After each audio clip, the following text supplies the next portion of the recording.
Well, I think I heard somewhere that the incest story you did try on Seinfeld. No, I didn't No? try on Seinfeld because that was one idea. I had the idea, Yeah.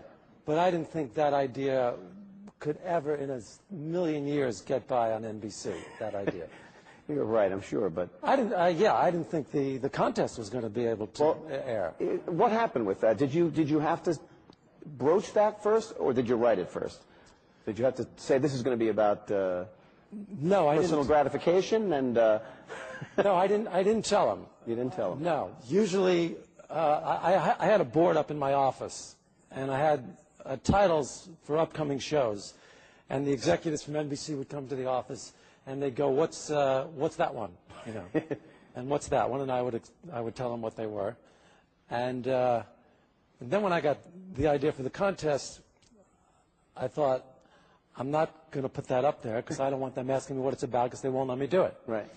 So I wrote the show, and the first time they saw, and by the way, I had built myself up into such a state that I was prepared to leave the show if they didn't do it. Mm-hmm. I would have quit the show. And I built up this whole Jack story in my head, you know. So they came to the read-through, and they liked it. I couldn't believe it. And in fact, that was a show they kind of used to make the show break through. You were on Wednesday night in those days, and right. behind Home Improvement, and not a hit show. Actually, no, we weren't a hit show. Yeah, but I could care less about that too. Yeah. You didn't care about being the number one show. No. How about when you became the number one show? Wasn't that nice? Yeah, it was okay. Well, I can remember them calling me up to tell me I should not miss this show coming up. The show, Really? This show would be the show that everybody was talking about. Yeah, yeah. And let's face it, it now plays probably at 4:30 in the afternoon or someplace. I know, it's wild. So it's obviously quite well accepted at this point. But when we moved to Thursday night, people were acting like there was peace on earth, you know. Oh, we're moving to Thursday night. You know, so what? And I said, if they weren't watching on Wednesday night, I don't want them watching on Thursday night. Who wants to pick up new people who couldn't find us on Wednesday night? I didn't want them. Well, they showed up, whether you wanted them or not. I guess they did, yeah. But let's talk a little bit about the technique of Curb, because it's obviously quite different, and I guess many probably know that Larry just writes, about a 5-page outline for the show? 2 pages off. I'm 2 pages off. Yeah, 7 page. Yeah. 7 page. First year it was 5. Oh, all right, okay. You were right about that. And then, because I'm so paranoid, I'm never going to have enough material. I never want to be short on a show. Right. And I always live in fear that I'm going to be short. So second season I started writing 6 pages, and then 6 to 7 pages, then 7 pages, 7 to 8 pages. The Survivor episode we talked about earlier was 9 pages. So now they're at least 7 pages and sometimes 8. Yeah.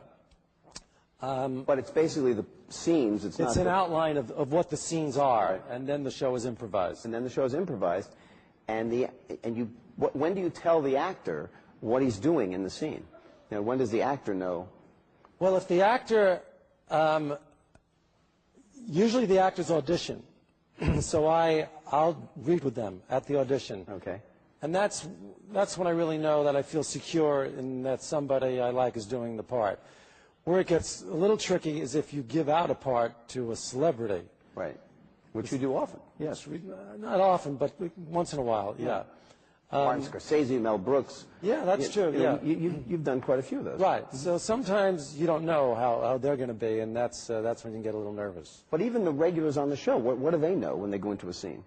Oh, well, Cheryl... What does she know? Cheryl doesn't know anything, really. Yeah. Perhaps that's best. She started asking me for the outlines in the first year. I said, just show up and I'll tell you what to do. You know?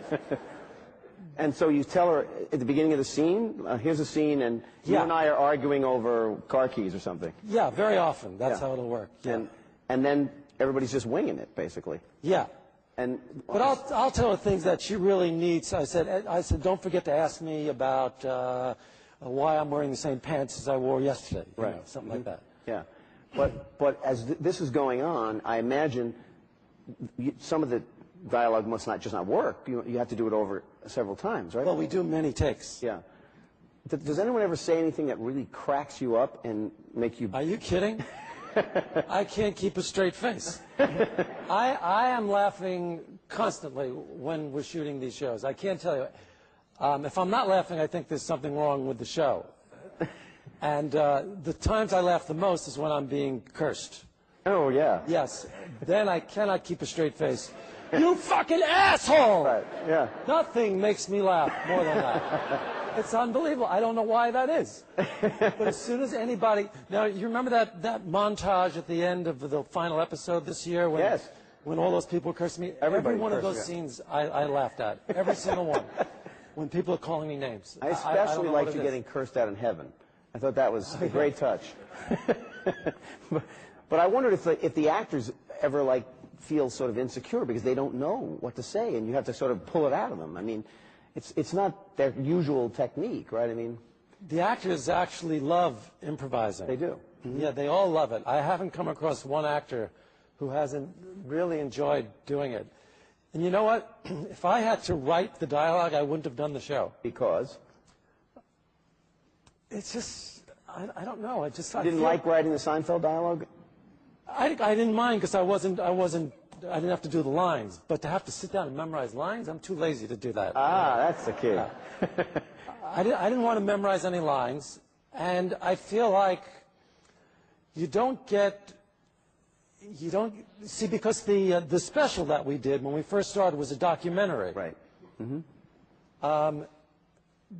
Then, as I was thinking about it, in order for it to be a documentary, you couldn't write dialogue because it wouldn't seem like it was real. Yeah. It would seem like we were acting. So we had to improvise it. And there's something about that that really makes the show what it is. Also, I get to do kind of stand-up at the same time that I'm performing. You know, I'll think of something and I'll be able to do it. I don't know that anyone's done this before, but it seems like an interesting new approach to comedy. I mean, many of the best comedians have done improv, so they're comfortable, I guess, doing improv. And did you do improv, or you just do stand-up? I just did stand-up, but I took one improv class while I was doing stand-up, and I kind of liked it, and I thought, that's fun to do. And I thought I could do it. Acting, I didn't think I could do, because it just seemed so boring to me. Okay, now it's my turn to talk, you know. Well, is that why you virtually never appeared in Seinfeld? I mean, you never wrote it yourself, really, in other than... Well, I was so busy. Yeah. I didn't care about being in the show. People really think like I was so desperate to be in the show. I didn't care. No. No. But after Seinfeld was over, you did think about getting back into performing. Yes, that's how Curb started. Yeah. Because I was going to do stand-up, and that was the genesis of Curb. Right.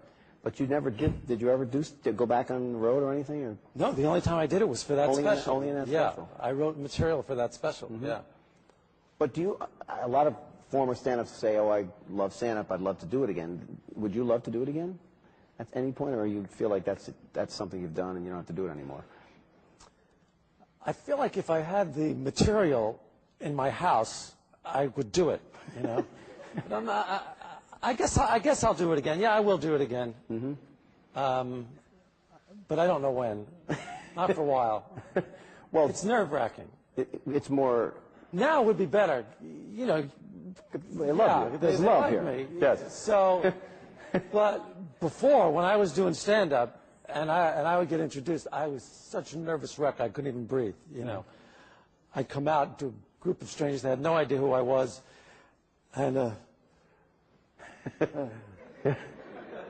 I'll tell you something about good-looking people. We're not well-liked.